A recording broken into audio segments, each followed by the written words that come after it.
நல்லா கோவக்காய் தொக்கு இந்த மாதிரி செஞ்சு கொடுத்தீங்கன்னா அப்படியே சாதத்தில் சுட சுட போட்டு சாப்பிட்டா அப்படி இருக்குங்க. ஆளுக்கு ஒரு வாங்கிக்கோங்க. கொஞ்சமாக எண்ணெய் ஊற்றிட்டு கடுகு, வெங்காயம், கொஞ்சமாக கருவேப்பிலை சேர்த்து நல்லா பொன்னிறமாக வதக்கிக்கோங்க. அதுக்கப்புறமா தக்காளி சேர்த்துக்கோங்க. தக்காளி நல்லா பழுத்த தக்காளி இருந்தால் சூப்பராக இருக்குங்க இந்த தொக்குக்கு. நல்லா நல்லா வதங்கினதுக்கப்புறமா கொஞ்சமாக மிளகாய்த்தூள், மஞ்சள்தூள், வேறு எந்த மசாலாவும் வேணாங்க. நல்லா எண்ணெயிலே நல்லா வதக்கிக்கோங்க. அதுக்கப்புறமா கோவக்காவை போட்டுக்கோங்க.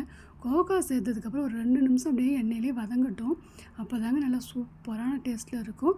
தண்ணி அதிகமாக சேர்க்க வேணாம் கோவக்காவுக்கு.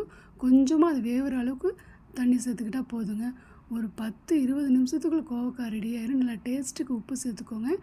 அப்படி இருக்குங்க இந்த தொக்கு. செம்ம டேஸ்ட்டில் இருக்கும். பிள்ளைங்க சாப்பிடாத பிள்ளைங்க கூட இந்த தொக்கு போட்டு நல்லா பெரட்டி சாதத்தில் கொடுத்தீங்கன்னா ஆஹா! அப்படி ஒரு டேஸ்ட்டாக இருக்கும். செஞ்சு பாருங்கள். சாப்பிட சாப்பிட்டுட்டே இருப்பீங்கங்க. காய்கறி பிடிக்காதவங்க கூட இந்த காயை சாப்பிடுவீங்க.